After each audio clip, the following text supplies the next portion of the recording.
جی بسم اللہ الرحمن الرحیم. ہم ارسطو کا مطالعہ کر رہے تھے. ٹھیک ہے, تو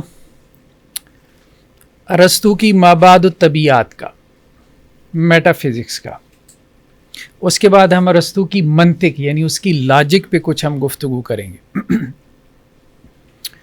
تھوڑا سا ہم نا گھما پھرا کے ارسطو کو پڑھنے کی کوشش کر رہے ہیں تاکہ اصل مقصد یہ ہے کہ فلسفے میں گرپ پیدا ہو. ٹھیک ہے, تو اگر آپ نے ارسطو کو اچھے سے سمجھ لیا تو ارسطو انتہائی گہرا آدمی ہے, پھر اس کے بعد فلسفیوں کو سمجھنا مشکل نہیں رہ جائے گا.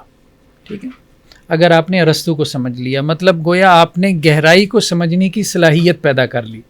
ٹھیک ہے, ارسطو کو سمجھنے کا مطلب یہ. تو اس لیے تھوڑا سا ہم وقت لگا لیں گے ارسطو کے اوپر. تو ہم نے کہا تھا کہ ارسطو جو ہے, سوالات دو بڑے کیا تھے یہ تو ذہن میں ہے نا. ہاں, وجود کیا ہے. ٹھیک ہے, تو مابعد الطبیعات کا تعلق کس سے ہے؟ وجود کیا ہے. ٹھیک ہے, وجود کیا ہے, بینگ کیا ہے. اب اس میں جب وجود کی بات آتی ہے تو اس میں انسان کا وجود بھی شامل ہوتا ہے, زمین و آسمان کا وجود یعنی کائنات جسے ہم کہتے ہیں, اور اس میں خدا کے وجود کی بھی بات ہوتی ہے. ٹھیک ہے, تو سب وجود کو وہ ڈیفائن کرتے ہیں. ٹھیک, تو ارسطو کا کہنا کیا ہے کہ حرکت کی علت اولا غیر متحرک ہے. یعنی لاسٹ ٹائم ہم نے شروع کر لیا تھا کہ ارسطو کا جو فلسفہ ہے تعلیل کا فلسفہ ارسطو کا کیا ہے کہ دنیا میں جو بھی چیز موجود ہے اس کے پیچھے کوئی نہ کوئی علت ہے. ٹھیک ہے, ہر مسبب کے پیچھے کوئی نہ کوئی سبب ہے, ہر معلول کے پیچھے کوئی نہ کوئی علت ہے, ہر افیکٹ کے پیچھے کوئی نہ کوئی کاز ہے. کاز کہتے ہیں علت کو. اس پہ ہم نے کچھ مثالیں بھی دیکھی تھیں. اب وہ کہتا ہے کہ تمام چیزوں کی ایک علت ہے. ٹھیک ہے, ہر چیز کے پیچھے ایک علت ہے, تو وہ چیز خود بھی پھر کسی چیز کی کیا ہے, علت بن رہی ہوتی ہے. ٹھیک ہے, اور آپ باہر جا کے گفتگو کر لیں. وہ ہر چیز کی جو ہے وہ علت بن رہی ہوتی ہے. ٹھیک ہے, یعنی ہر معلول بھی پچھلی کسی چیز کا علت بن رہا ہے, لیکن جو علت اولا ہے وہ غیر متحرک ہے. ٹھیک ہے, تو لاسٹ ٹائم ہم نے اس کا فلسفہ حرکت بھی پڑھا تھا نا. فلسفہ حرکت کیا تھا؟ ابھی میں آپ کو ذرا تھوڑا سا نا اس کو ریوائز کروا دوں. آپ اچھا ایک منٹ. شے کیا چیز ہے؟ مادہ اور صورت کا نام ہے. ٹھیک ہے, دو چیزیں تھیں شے میں, مادہ تھا اور اس کی صورت تھی. ٹھیک ہے, مادہ وہ نہیں ہے جو صورت پذیر شے میں دکھائی دے. ٹھیک ہے, بلکہ مادہ وہ ہے جو وجود کا امکان رکھے. یعنی صورت سے پہلے وہ صورت حاصل کرنے سے پہلے وہ مادہ کہلاتا ہے, کیونکہ اس میں صورت کے حصول کا امکان ہوتا ہے. ٹھیک ہے, صورت شے نہ تو شے سے پہلے اور نہ ہی شے سے باہر. یہاں اس نے افلاطون کا رد کیا. ٹھیک ہے, یعنی شے کی جو صورت ہے وہ پہلے نہیں ہے. افلاطون یہ کہتا تھا کہ شے کی صورت کیا ہے؟ شے سے پہلے ہے, ورلڈ آف آئیڈیاز میں ہے. ٹھیک ہے, مادے کا وجود بالقوہ ہے, اور صورت کے جذب کی وجہ سے مادہ تعین یعنی حقیقت کی طرف حرکت کرتا ہے. ٹھیک ہے, صورت جو ہے وہ مادے کو اپنی طرف کیا کرتی ہے؟ کھینچتی ہے, تاکہ مادے کو کیا کرے؟ متعین شکل دے دے. ٹھیک ہے, اسی سے مادے کا کیا ہو جائے گا؟ وجود. مادے کا وجود ناقص ہے جبکہ صورت کا وجود کامل ہے. کیوں؟ کیونکہ مادہ بالقوہ موجود ہے. بالقوہ اور بالفعل میں فرق تو سمجھ آ گئی تھی نا. اور صورت کیا ہے؟ بالفعل موجود ہے. مادہ ابتدائی اور ناقص حالت ہے. ٹھیک ہے, جس کا کمال کیا ہے؟ صورت. حیت اور صورت آفاقی اور حقیقی ہے. صورت کیا ہے؟ ایک تو آفاقی ہے, یونیورسل ہے, اور دوسرا کیا ہے؟ ریئل ہے. ٹھیک ہے, اس پہ ہم نے گفتگو کی تھی نا. جیسے درخت کی ایک صورت ہے, درخت کی ایک صورت ہے, انسان کی ایک صورت ہے. ٹھیک ہے, یہ صورت یونیورسل ہوگی. انسان دنیا میں جہاں بھی ہوگا آپ پہچان جاؤ گے کہ یہ انسان ہے, یہ درخت نہیں ہے. ٹھیک ہے, درخت کی صورت جو ہے وہ یونیورسل ہے. جہاں بھی دنیا میں درخت ہوگا آپ اس کو دیکھ کے درخت کی جزیات پرٹیکولرز مختلف ہوں گے.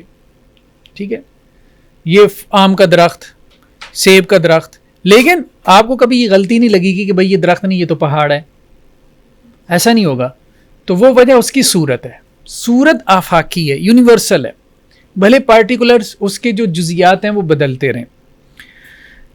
اور حیت اور صورت ہمیشہ خاص میں ہی پائے جاتے ہیں، نہ کہ اس سے ماورا ہوگی. اور صورت بھی ہمیں کہاں سے ملتی ہے؟ جزیات سے. ٹھیک ہے، درخت کی صورت کیا ہے یہ ہم نے کہاں سے ڈیڈکٹ کی ہے؟ درختوں کو دیکھے نا. یہ تو نہیں کہ درختوں کے بغیر بچوں نے ہاتھی دیکھی ہی نہ ہو تو ہاتھی کی صورت وہ سمجھ سکتے ہیں؟ نہیں سمجھ سکتے. ٹھیک ہے، تو وہ صورت جس کا انتزاع کیا ہے ذہن نے وہ کہاں سے کی ہے؟ جزیات سے کی ہے. ٹھیک ہے، مادہ صورت کے خلاف عمل کرنے کے بجائے اس کے حصول کی سعی کرتا ہے. ٹھیک ہے، صورت وہ غایت ہے کہ جس کے حصول کی مادہ سعی کرتا ہے. وہی بات دو طرح سے آگے. تمام حرکت دراصل حیت اور صورت کی مادے کو متشکل کرنے کی کوشش کا نام ہے. ٹھیک ہے، حیت اور صورت کیا کرتی ہے؟ مادے کو متشکل، شکل دینا چاہتی ہے، اس سے حرکت پیدا ہوتی ہے.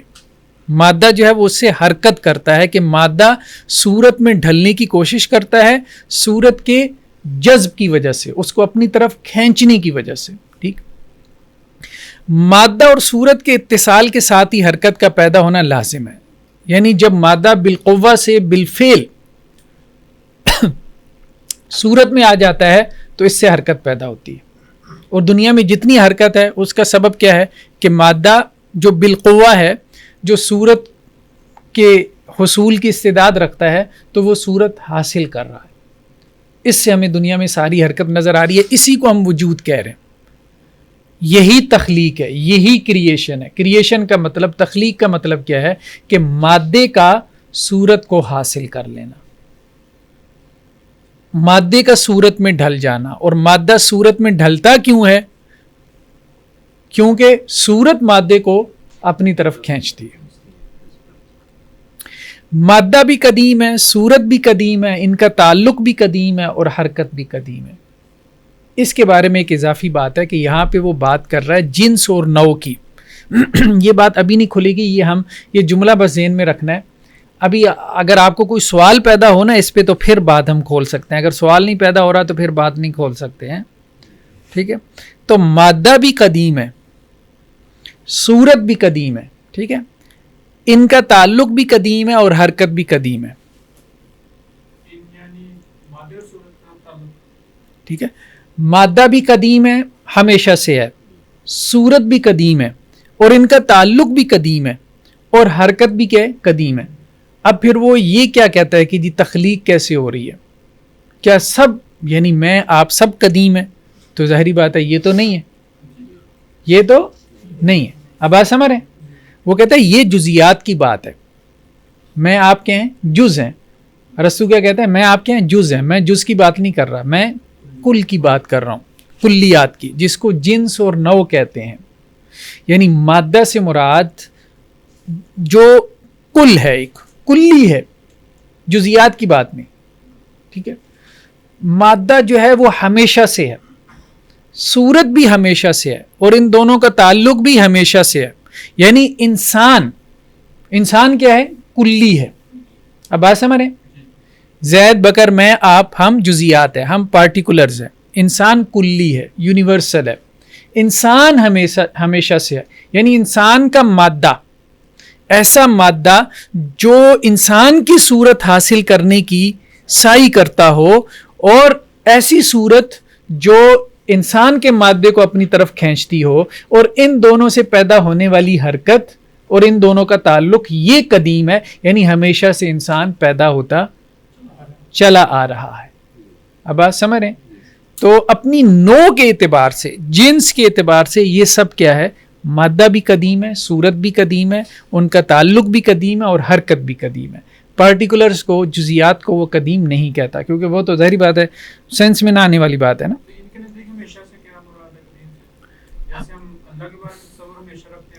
وہی ہمیشہ سے ہے، یعنی ازل سے ہے. بالکل وہی تصور ہے قدیم کا، ہمیشہ سے ہے یعنی ازل سے ہے، یعنی جس کی کوئی ابتدا نہیں ہے. ٹھیک ہے، اور وہ یہ کہتا ہے اس کی کوئی انتہا بھی نہیں ہے. حقیقت مادہ، صورت اور حرکت سے مل کر مکمل. حقیقت تین چیزوں کا نام ہے. ٹھیک ہے، اس ایک طرح سے ہم اس کی بات کو سمرائز کریں. مادہ ہے، پھر صورت ہے اور پھر مادے کی حرکت ہے صورت کو اختیار کرنے کے لیے، صورت میں ڈھل جانے کے لیے، کہ جن کا الگ الگ کوئی وجود نہیں ہے. ٹھیک ہے، مادہ الگ سے نہیں ہے، مادہ الگ سے موجود نہیں ہے، صورت بھی الگ سے نہیں ہے، حرکت بھی الگ سے نہیں ہے. اب بات سمجھ رہے ہیں؟ الگ الگ ان تینوں میں سے کسی کا بھی وجود نہیں ہے، یہ ایک ساتھ ہیں. بس وہ اس میں منطقی ترتیب لگاتا ہے کہ پہلے مادہ ہے. ہاں ہم نے کہا تھا منطقی ترتیب وہ لگاتا ہے، لیکن درمیان میں وہ وقت کو نکال دیتا ہے. اس کے وقت پہ ہم تھوڑی سی گفتگو آگے چل کے کریں گے. ٹھیک ہے، البتہ ان تینوں میں اصل وہ کیا ہے؟ وہ صورت ہے. مادہ، صورت اور حرکت میں اصل جس کو وہ کہتا ہے وہ کیا ہے؟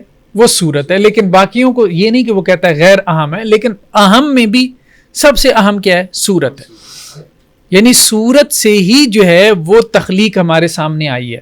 جب تک مادہ صورت میں نہیں ڈھلا تھا اس وقت تک اس کو وجود نہیں ملا تھا. تو وجود کیا ہے؟ اس کا جواب ارسطو نے کیا دیا؟ مادے کا صورت میں ڈھل جانا. ٹھیک ہے، تو اس لیے وہ کہتا ہے کہ صورت، جہاں کہیں حرکت ہو وہاں اشیاء کا بالقوہ سے بالفعل وجود میں آنا لازم ہے. ٹھیک ہے، جہاں آپ کو حرکت نظر آ رہی ہے تو کیا ہو رہا ہے؟ کہ کوئی شے جو ہے وجود میں آ رہی ہے. مثال کے طور پہ اب حرکت یہاں پہ کیا ہو رہی ہے کہ میں بول رہا ہوں، یہ ایک حرکت ہے. ٹھیک ہے، تو میری بولنے کی صلاحیت بالقوہ تھی، تو وہ بولنے کی جو میری صلاحیت بالقوہ تھی وہ بالفعل میں ڈھل رہی ہے. ٹھیک ہے، آپ سر ہلا رہے ہیں. ٹھیک ہے، آپ لوگ سر ہلا رہے ہیں. ٹھیک ہے، کیا آپ کو بات سمجھ میں آ رہی ہے؟ تو سر ہلانے کی صلاحیت بالقوہ تھی، جب آپ نے ہلا دی تو حرکت ہو گئی. ٹھیک ہے، تو اس کا مطلب کیا ہے کہ بالقوہ صلاحیت بالفعل میں ڈھل گئی. اور یہ تغیر ہے، اسی کو وہ کیا کہہ رہے ہیں؟ تغیر تو ہو گیا نا. اب آپ سمجھ رہے ہیں، آپ ساکت تھے، ساکت ہونے کے بعد متحرک ہو گئے تو تغیر تو آ گیا نا آپ میں. ٹھیک ہے، میں خاموش تھا، اس کے بعد جو ہے وہ میں نے بولنا شروع کر دیا، تو خاموشی سے بولنے میں حالت تو تبدیل ہو گئی. ٹھیک، اور صرف غیر مادی وجود، اچھا وہ کہتا ہے کہ مادی وجود، یہ سب مادی وجود ہے، کائنات سب کیا ہے؟ مادی وجود ہے. تو مادی وجود تو متغیر ہے. کیوں؟ کیونکہ اس میں مادہ جو ہے وہ صورت میں ڈھل رہا ہے، بالقوہ بالفعل کی طرف جا رہا ہے، اور اس سے حرکت پیدا ہو رہی ہے. وہ حرکت اس مادے میں کیا کر رہی ہے؟ تبدیلی لے کے آ رہی ہے. تو سارا مادی وجود کیا ہے؟ متغیر ہے. اور متغیر کیا ہے؟ فانی ہے.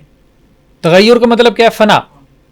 ٹھیک ہے، تغیر فنا کو لازم ہے. ٹھیک ہے، اور صرف غیر مادی وجود جو ایک اس نے کہا مادی وجود ہے، اور ایک اس نے کہا کہ غیر مادی وجود ہے. ٹھیک ہے، تو غیر مادی وجود کیا ہے؟ وہ غیر متغیر ہے، کیونکہ اس میں مادہ ہے ہی نہیں. جب مادہ ہی نہیں ہے تو وہ صورت کی طرف حرکت ہی نہیں کر رہا.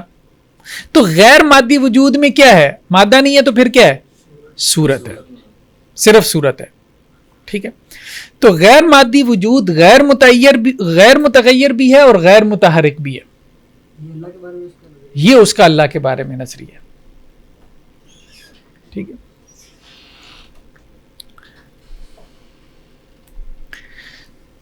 حرکت کی علت اولا غیر متحرک ہے، اس کو وہ علت اولا کہہ دیتا ہے، پرائم کاز بھی کہہ دیتا ہے، یا اس کو علت العلل بھی کہہ دیتے ہیں، تمام علتوں کی علت. یعنی خدا کو وہ کیا کہتا ہے؟ خدا کو وہ کیا کہتا ہے؟ علت اولا. پیچھے چلے جائیں چلے جائیں چلے جائیں چلے جائیں، اس حرکت کا سبب یہ ہے، پھر اس کا سبب اس کے پیچھے یہ، اس کے پیچھے، تو پیچھے جا کے جہاں آپ رک جائیں گے اسے آپ کیا کہیں گے؟ علت اولا. تمام جو حرکت ہے دنیا میں، ہر حرکت کے پیچھے کوئی وجہ ہے، سبب ہے، اس کے پیچھے پھر کوئی وجہ ہے، اس کے پیچھے کوئی وجہ ہے. وہ مثال ذہن میں آ رہی ہے نا؟ ٹھیک ہے، بازار کی جو شہد والی، دیوار پہ شہد لگانے والی، جو ہم نے پچھلے لیکچر میں دی تھی.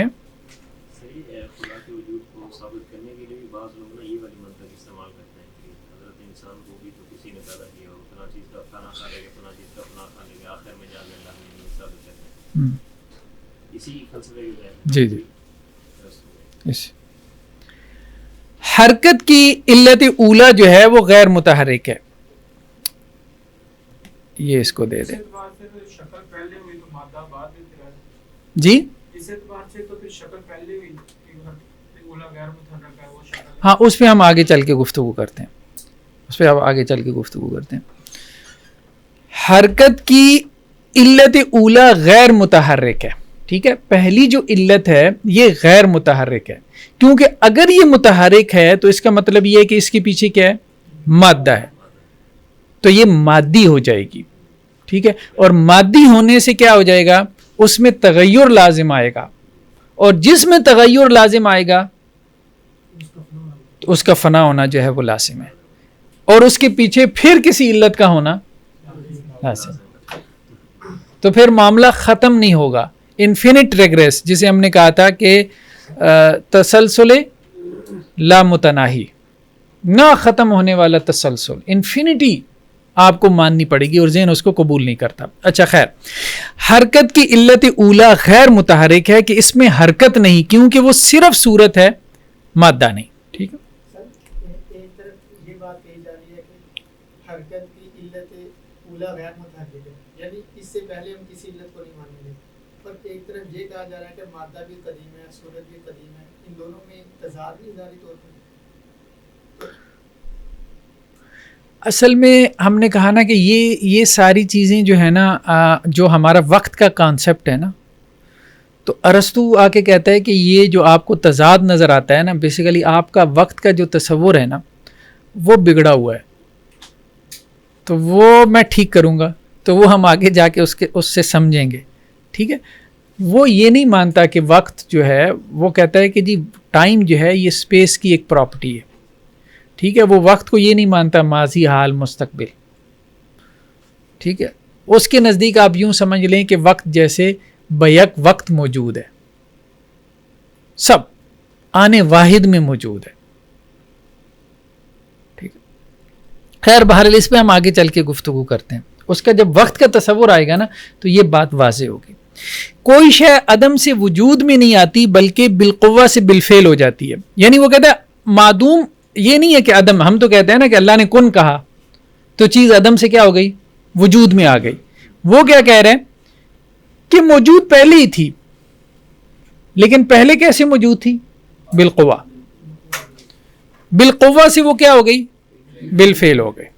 ٹھیک, بالقوہ سے بالفعل ہونے کو حرکت اور تغیر کہتے ہیں. کلیئر ہے بات. ٹھیک ہے, یہ حرکت میکانکی نہیں, یعنی میکینیکل نہیں ہے, بلکہ مقصدی اور غائی ہے.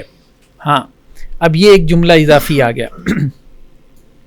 بالقوہ سے بالفعل کی طرف, مادہ جب صورت کی طرف حرکت کر رہا ہے تو از خود حرکت کر رہا ہے, میکینیکل ہے یہ. ٹھیک ہے, وہ کہتا ہے کہ نہیں, یہ جو ہمارے ہاں ڈارونزم والے ہیں نا, ڈارونزم تو پڑھا ہے نا, نظریہ ارتقاء والے, ایوولوشن والے. ٹھیک ہے, تو وہ یہی کہتے ہیں نا کہ survival of the fittest, nature کی سلیکشن ہے, یہ سب از خود ہو رہا ہے. ٹھیک ہے, کہ آپ ایک اسپیشی سے دوسری اسپیشی کی طرف جا رہے ہیں, خود سے ایوولوشن ہو رہا ہے, یہ سب خود ہو رہا ہے. تو وہ کہہ رہا ہے کہ یہ میکینیکل نہیں ہے, یعنی یہ کوئی مشین نہیں ہے, مشین نہیں ہے. ٹھیک ہے, خودکار مشین ایسے نہ سمجھو اس کو کہ مادہ جو ہے وہ صورت کی طرف جا رہا ہے یا صورت مادے کو اپنی طرف کھینچ رہی ہے, تو یہ میکینیکل نہیں ہے, یہ مشینی عمل نہیں ہے, بلکہ کیا ہے, مقصدی اور غائی ہے. یہ ایک مقصد کے تحت ہے, یہ پرپسفل ہے, یعنی اس نے مقصدیت ڈالی ہے اس میں, مقصدیت. آج کل کے جو ملحد ہیں نا, ایتھیسٹ ہیں, وہ کہتے ہیں کوئی مقصد نہیں ہے, زندگی کا کوئی مقصد ہے, کوئی مقصد نہیں ہے, لائف کا کوئی مقصد ہے, کوئی مقصد نہیں, بس ٹھیک ہے انسان ہے, بس ہے, کیوں ہے, بس ایسی ہے, بس ایٹ رینڈم ہے, بس ٹھیک ہے پیدا ہو گیا, پروبیبلٹی کی تھیوری کے تحت ہیں. بلکہ مقصدی اور غائی ہے. ٹھیک ہے, ہاں وہ آگے آ رہا ہے, وہ اس کی جو علت ہے نا, علت کی جو اس نے 4 قسمیں کی, وہ ہم غایت سے, وہی مقصد کے لیے غایت, انتہا. ٹھیک ہے, تو یہ حرکت جو ہے وہ مقصدی اور غایت ہے, یعنی یہ جو حرکت ہے یہ ایک مقصد کو پانے کی حرکت ہے. یعنی مادہ جو ہے وہ صورت میں جو ڈھلنا چاہتا ہے, یہ اس لیے نہیں ڈھلنا چاہتا کہ یہ کوئی مشینی عمل ہے، بلکہ وہ ایک مقصد کے تحت ایسا کرتا ہے مادہ جو ہے، ٹھیک ہے. لہذا مقصد و غایت ہی حرکت کی اصل علت ہے. تو اس لیے وہ کہتا ہے کہ ہر شے کا ایک مقصد ہے. ہاں، اس لیے وہ کہتے ہیں ہر شے کا کیا ہے، ایک مقصد ہے. ہر شے کا ایک مقصد ہے. اس مقصد کی وجہ سے وہ مادہ جو ہے وہ اس صورت میں ڈھلا ہے، اس شے میں ڈھلا ہے، اس مقصد کو پورا کرنے کے لیے. اور وہ مقصد خود اس صورت کے اندر موجود ہوتا ہے. وہ مقصد باہر سے آپ اس کو نہیں دیتے، وہ اس میں موجود ہوتا ہے. ٹھیک ہے. یہ ایسی ہے نا کہ اب چلیں، ابھی میرے ذہن میں کوئی مثال نہیں آ رہی. میری مثال سن کے ہو سکتا ہے کوئی اچھی مثال آپ لوگوں کے ذہنوں میں آ جائے. بانسری جو ہے، بانسری لکڑی ہے نا، لکڑی مادہ ہے، ٹھیک ہے. وہ بانسری کی صورت میں ڈھل گئی. بانسری تو دیکھی ہوئی ہے نا، صورت میں وہ ڈھل گئی، ٹھیک ہے. مقصد کیا تھا؟ آواز پیدا کرنا، خوبصورت لے پیدا کرنا، ٹھیک ہے. تو اب ایک مقصد کے تحت تھا مادے کا صورت میں ڈھلنا، تو گویا وہ مقصدیت کا قائل ہے. اب اگر آپ بانسری سے کوئی استاذ لے کے بچوں کو ڈنڈے مارنا شروع کر دے، چھڑی بنا لے بانسری کو، تو وہ کہے گا کہ بانسری کا یہ جو استعمال ہے یہ اس کی مقصدیت کے خلاف ہے. جو مادہ پرست ہے وہ کہے گا کہ بھائی یہ تو میٹر ہے، مادہ ہے، بھلے آپ اس کو بجاؤ، بھلے آپ اس کو چھڑی بنا کے بچوں کی کٹ لگاؤ، ٹھیک ہے، یہ تو مادہ ہے. رسو کہے گا کہ نہیں، یہ غلط ہے. یہ مادہ جو ہے اس نے ایک صورت کی شکل اختیار کی ہے ایک مقصد کے تحت، اور وہ مقصد بالکل کلیئر ہے جو اس شے میں موجود ہے. اس لیے اس مادے اور صورت کو، اس شے کو اس کے مقصد کے خلاف استعمال کرنا یہ غیر مقصدیت ہے. اور یہ آپ فساد کی طرف سفر کر رہے ہیں. اب آپ سمجھ رہے ہیں؟ یہ تو وہ مقصدیت پیدا کرتا ہے عقلیت کے تحت، ٹھیک ہے. عقل کے تحت وہ مقصدیت لے کے آتا ہے. ہم تو مقصدیت لے کے آتے ہیں نا زندگی میں، لائف میں، وحی کے تحت. تو وہ عقل کے تحت لے کے آتا ہے کہ زندگی با مقصد ہے. پھر وہ ہر شے کا مقصد جو ہے وہ ڈیفائن کرتا ہے، ٹھیک ہے. کسی متحرک کی حرکت کا سبب اس کے پیچھے نہیں بلکہ آگے ہوتا ہے. اب یہ بھی عجیب جملہ ہے. علت جو ہے نا، ٹھیک ہے، علت پہلے ہوتی ہے، معلول بعد میں ہوتا ہے، ایسے ہی ہے نا. تو یہاں وہ کیا کہہ رہے ہیں؟ علت کیا ہوتی ہے؟ بعد میں ہوتی ہے.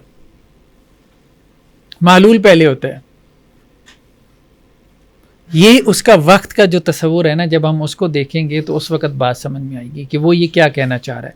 لیکن ساری علتوں کے بارے میں وہ یہ نہیں کہہ رہا. اس نے علت کی بھی کتنی قسمیں کی تھی؟ 4. ایک ہے مادی علت، ٹھیک ہے، مادی علت. تو مادی علت میں تو یہی ہے کہ علت پہلے ہے، معلول کیا ہے؟ بعد میں ہے. لیکن یہ جو بات کر رہا ہے نا، یہ وہ کہہ رہا ہے کہ غائی علت، علت غائی، مقصدی جو علت ہے اس کی بات ہو رہی ہے. وہ کیا ہوتی ہے؟ مثال کے طور پہ آپ اس کو یوں سمجھیں، آم کی گٹھلی ہے، اس کا مقصد کیا ہے؟ آم کا پیڑ بننا. آم کی گٹھلی کا مقصد ہے آم کا پیڑ بننا. اب یہ جو پیڑ بننا، یہ جو علت ہے، علت غائی، یہ پہلے ہے یا بعد میں ہے؟ یہ بعد میں ہے، جس کے حصول کے لیے وہ کوشش کرے گی، ٹھیک ہے.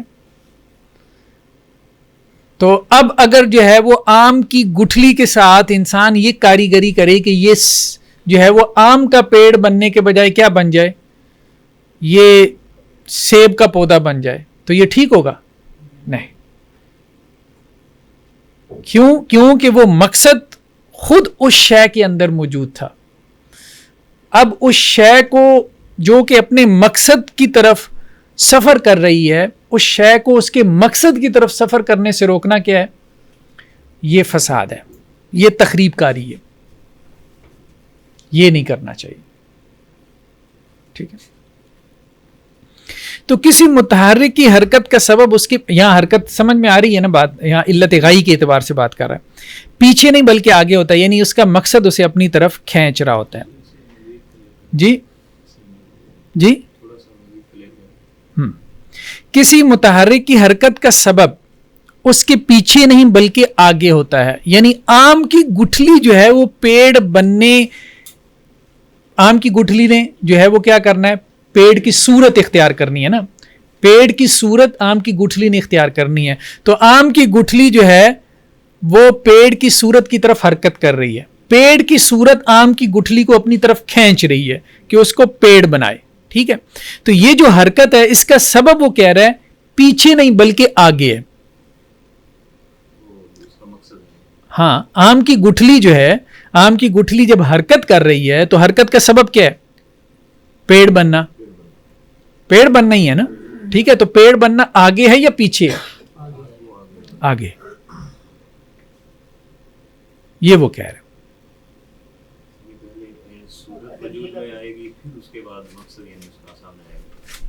دیکھیں ایک صورت ہے جسے ہم کہہ رہے ہیں جنس یا نو، کلی پیڑ کی صورت. آم کے پیڑ دنیا میں کتنے ہوں گے؟ لاکھوں میں ہوں گے.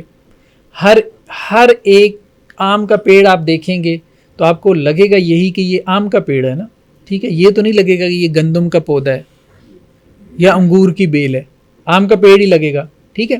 اس کے پتوں سے آپ پہچان جائیں گے. ایون کہ جامن کا پیڑ ہو اور آم کا پیڑ ہو، جنہوں نے دونوں دیکھے ہوں گے تو اس میں فرق کر لیں گے. ایسا ہی ہے. تو لیکن آم کے پیڑ کی ہر جزی دوسری جزی سے کیا ہوگی؟ ایسا ہی ہے نا. دو آم کے پیڑ 100% سیم تو نہیں ہو سکتے. تو ایک ہے صورت، آم کے پیڑ کی کیا ہے؟ صورت. وہ تو آپ کے ذہن کا انتزاع ہے. ٹھیک ہے. تو وہ صورت کی طرف حرکت کر رہا ہے. آم کا پیڑ کیا ہے؟ اس صورت کو حاصل کر، آم کی گٹھلی جو ہے وہ آم کے پیڑ کی صورت حاصل کرنے کی طرف حرکت کر رہی ہے. جو صورت کیا ہے؟ اس کی غایت ہے، اس کا مقصد ہے. تو گٹھلی کا مقصد جو ہے وہ آم کا پیڑ بننا ہے. ٹھیک ہے. کس کا؟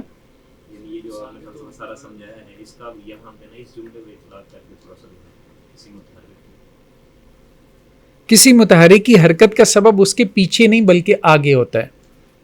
تو متحرک کون ہے یہاں؟ آم کی گٹھلی. ٹھیک ہے. اس کی حرکت کا سبب کیا ہے؟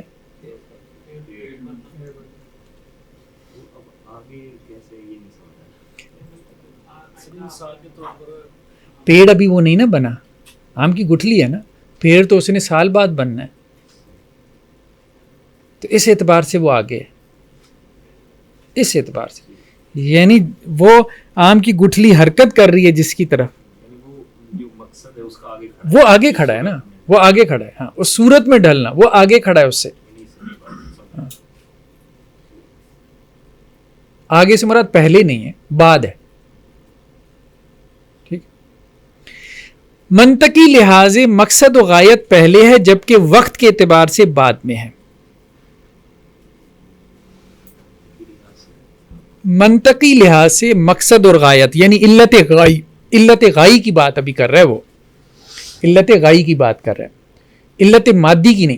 دیکھیں آم کے پیڑ کی جو ہے آم کی گٹھلی، آم کی گٹھلی کی ہم نے کہا علت غائی کیا ہے؟ پیڑ. ٹھیک ہے. پیڑ بننا. تو آم کی گٹھلی کی جو مادی علت ہے وہ اس سے پہلے ہے. ٹھیک ہے. وہ کیا تھی؟ وہ مادہ تھا جس نے آم کی گٹھلی کی صورت میں ڈھلنا تھا. تو وہ مادی علت پہلی تھی. ابھی وہ کون سی بات کر رہا ہے؟ علت غائی کی بات کر رہا ہے، کیونکہ اس نے علت کی 4 قسمیں کی ہیں. اس میں ہم تفصیل سے بحث کریں گے. ابھی ہماری بحث آنی ہے. صرف یہ جملہ سمجھنے کے لیے ہم اس کو تھوڑا سا علت کو کھول رہے ہیں. علت پہ مفصل بحث ہم آگے کریں گے. منطقی لحاظ سے مقصد و غایت پہلے ہے جبکہ وقت کے اعتبار سے بعد میں ہے. اب وہ کہتا ہے کہ یہ سوال پیدا ہو سکتا ہے، مادی علت کو تو اس نے پہلے ہی مانا ہے، وہاں تو کوئی سوال نہیں ہے. مادی علت پہلے ہے، مادہ پہلے ہے، اور وہی مادہ تو جو بالقوہ ہوتا ہے بالفعل صورت میں ڈھل جاتا ہے. ٹھیک ہے, مادی علت تو وہ پہلی مان رہا ہے, غائی علت کو وہ کیا کہتا ہے, بعد میں ہے. اب اس پہ سوال پیدا ہوا کہ علت بعد میں کیسے ہو سکتی ہے, تو اس کا جواب دے رہے ہیں کہ غائی علت بھی منطقی لحاظ سے پہلے ہے, وقت کے اعتبار سے آپ کو بعد میں لگ رہی ہے. ترتیب کے اعتبار سے وہ آخر میں آپ کو نظر آ رہی ہے, اگرچہ ہے پہلے نمبر پہ. آم کی جو گٹھلی ہے, ٹھیک ہے, اس نے پیڑ بننا ہے. غائی علت کیا ہے کہ اس نے پیڑ میں ڈھلنا ہے. ٹھیک ہے, تو وقت کے اعتبار سے یہ غائی علت کیا ہے, گٹھلی کے بعد ہے, لیکن منطقی اعتبار سے پہلے ہے. یعنی منطقی اعتبار سے کیسے پہلے ہے کہ آم کی گٹھلی کے اندر یہ غایت موجود ہے, اس نے کیا بننا ہے یہ اس کے اندر موجود ہے, ہمیں باہر سے اسے مقصد نہیں دینا. تو ارسطو یہ کہتا ہے کہ مقصدیت چیزوں کے اندر باہر سے نہیں ڈالی جاتی, ہر شے اپنا مقصد لے کے پیدا ہوتی ہے. ہم چیزوں کو مقصد دیتے نہیں ہیں, یعنی یہ مقصد دینا یہ انسان کا کام نہیں ہے. اس کو کہتے ہیں نا, آپ یوں کہہ سکتے ہیں کہ ارسطو کی جو اپروچ ہے اس میں معروضیت ہے, آبجیکٹیوٹی ہے. یہ سمجھتے ہیں, یعنی وہ یہ کہتا ہے کہ چیز کو سمجھو جیسا کہ وہ ہے, ایسے نہیں کہ جیسے مجھے سمجھ میں آ رہی ہے. چلیں اس کو پھر کسی وقت کھولیں گے معروضیت. انسان کا مقصد بس وجود میں آنا ہے یا کوئی اور انسان کا مقصد ارسطو نے کیا, اس پہ ہم چلتے ہیں, آگے گفتگو کرتے ہیں. جبکہ وقت کے اعتبار سے بعد میں آتے ہیں اس کی طرف. فکر یا روح کے علاوہ غیر مادی وجود نہیں ہے.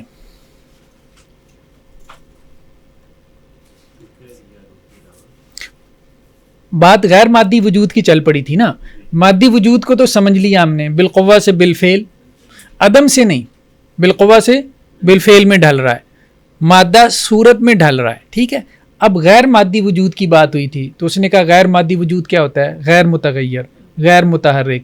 غیر مادی وجود کیا ہوتا ہے, جو صرف صورت ہو, جس میں مادہ نہ ہو. ٹھیک ہے, اب وہ کہہ رہے کہ غیر مادی وجود ہوتا کیا ہے, یا تو فکر ہے یا روح ہے, اس کے علاوہ کوئی غیر مادی وجود نہیں ہے.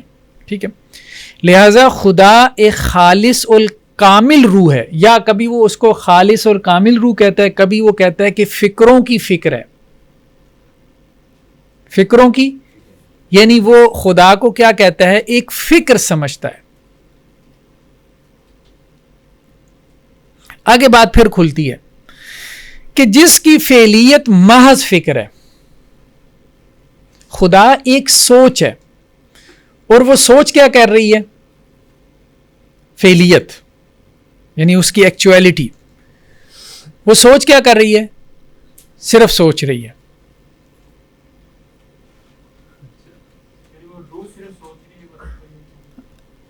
روح سے زیادہ نا, روح کا لفظ اگرچہ بعض جگہوں پہ آیا ہے, لیکن زیادہ بہتر یہ ہے کہ آپ نا فکر سے اس کی بات کو سمجھیں, کیونکہ آگے جب جملے آئیں گے نا تو پھر اس کی بات زیادہ اچھی طرح سے کھلے گی.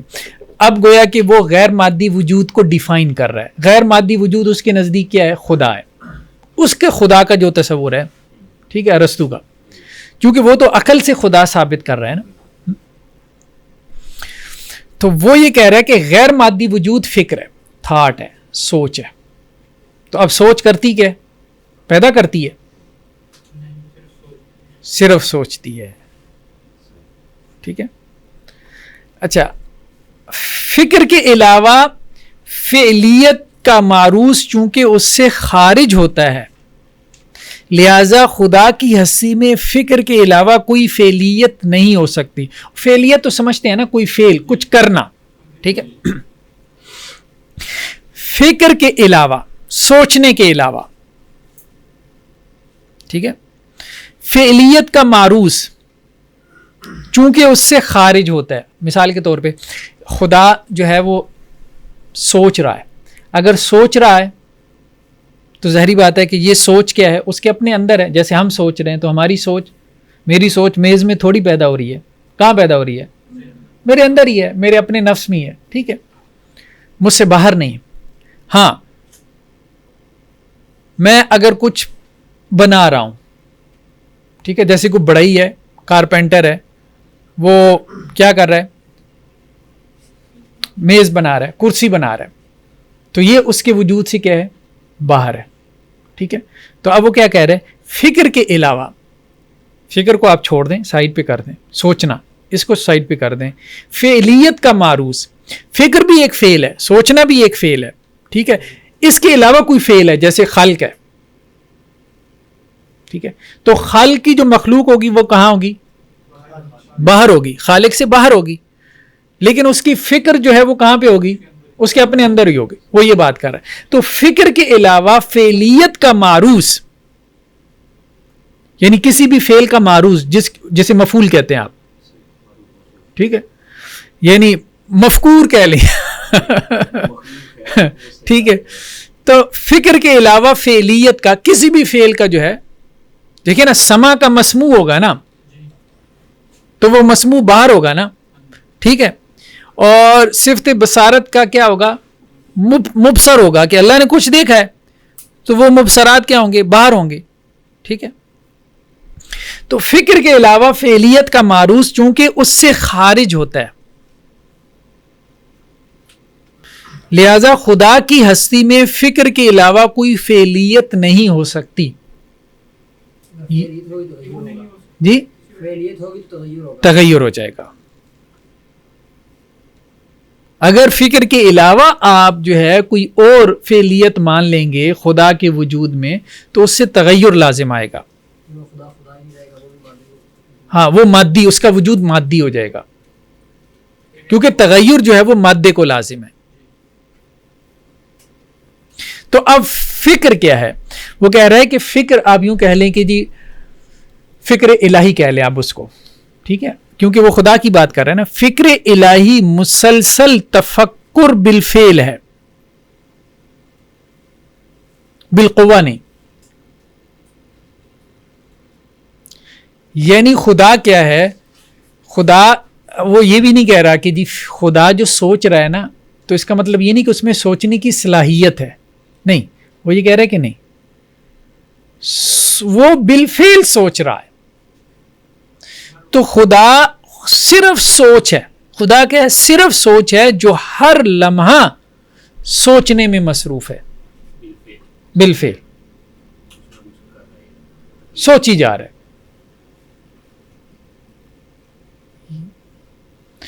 اور آپ ہی اپنا معروض ہے، کس کو سوچ رہا ہے، اپنے آپ کو. سوچ جو مسلسل سوچی جا رہی ہے اپنے آپ کو ہی. گہرا ہو گیا، اس کا مادے میں کوئی عمل دخل نہیں ہے، اس کی سوچ کا مادے میں بس اس کا اپنے تک ہی محدود ہے، اپنے تک. تو پھر اس کو مانا کیوں ہے جب اس کا تعلق ہی نہیں بنتا؟ ہاں، یہ وہ تعلیل کا جو فلسفہ پڑھیں گے نا، پھر وہ بنائے گا تعلق. تعلق اس کا بھی بنائے گا. ہاں، بنائے گا، بالکل بنائے گا، بنائے گا.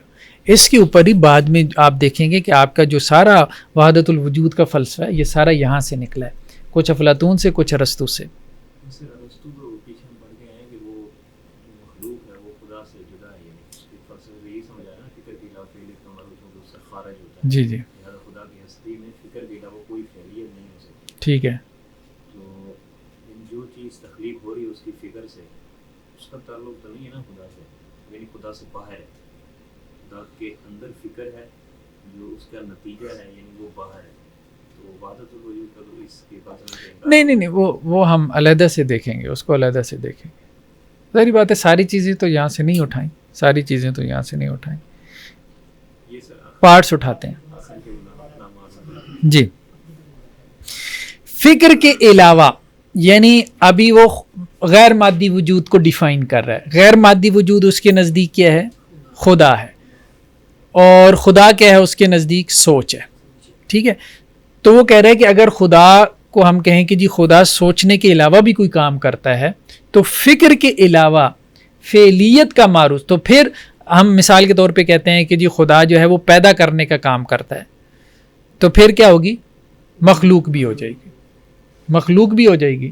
ٹھیک ہے جی. دیکھیں نا، اللہ تعالیٰ کی صفت مثال کے طور پہ جیسے ہم کہتے ہیں کہ اللہ تعالیٰ نے جو ہے وہ اپنی صفت خلق سے جو ہے مخلوق کو پیدا کیا، تو وہ یہ کہہ رہا ہے کہ اگر آپ یہ کہیں گے کہ جی خدا پیدا کر رہا ہے، ٹھیک ہے، تو خدا کا یہ جو فعل ہے پیدا کرنا، اس کا معروض کیا ہو جائے گا؟ خدا سے باہر ہو جائے گا، ٹھیک ہے۔ بات یہ ہے نا کہ جب یہ معروض باہر آ گیا، ٹھیک ہے، تو اب یہاں سے مسئلہ پیدا ہوگا کہ آپ یہ جو معروض ہے یہ اب آپ کہیں گے کہ جی صورت میں ڈھلا ہے، تو اس کے لیے مادہ کیا بنا ہے؟ ہاں نہیں اس کی وہ جو تخلیق کا عمل ہے، خدا کا جو فعل ہے، اب بات سمجھ، وہ مادہ بنا ہے، تو اس لیے وہ اس سے بچنا چاہتا ہے۔ یہ خدا نے جو چاہا وہ بنایا، خدا نے جو بنانا چاہا۔ ہم بات کھولتے آگے چل کے کھلتی چلی جائے گی، ابھی بس اس جملے کو سمجھے کہ یہ جملہ سمجھ میں آ رہا ہے کہ نہیں، ٹھیک ہے۔ اس پہ پیدا ہونے والے سوالات وہ انشاءاللہ آگے چل کے واضح ہو رہے ہیں۔ فکر ہے اصل میں دیکھیں نا، فکر کے علاوہ فعلیت کا معروض چونکہ اس سے خارج ہوتا ہے، ٹھیک ہے، فعلیت سے مراد فعل ہے، فکر کے علاوہ کوئی بھی فعل ہے نا تو اس کا آبجیکٹ کیا ہوگا؟ جیسے کہتے ہیں، آپ کہتے ہیں کہ جی مفعول کسے کہتے ہیں؟ جس پہ فاعل کا فعل واقع ہو، ٹھیک ہے، اس کو یہ معروض کہہ رہے ہیں۔ فعل کا کسی کے اوپر وقوع ہو رہا ہوتا ہے نا، ٹھیک ہے، تو سوچ کا وقوع تو کہاں پہ ہو رہا ہے؟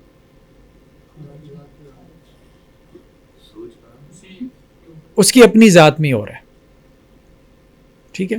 سوچ کا وقوع کہاں پہ ہو رہا ہے؟ خدا کی سوچ، اس کا آبجیکٹ کیا ہے، اس کا مفعول کیا ہے؟ وہ خود ہی ہے۔ خدا اپنے آپ کو ہی سوچی جا رہا ہے،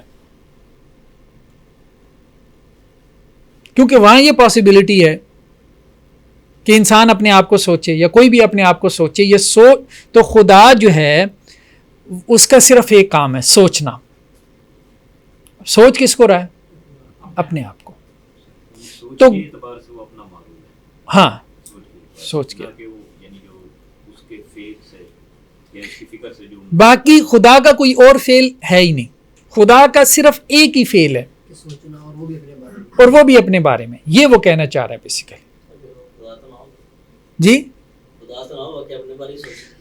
وہ خدا کو، وہ آگے بات آ رہی ہے نا کہ وہ خدا کو شخص نہیں مانتا، پرسن نہیں مانتا نا، وہ تو کہتے ہیں وہ علت ہے،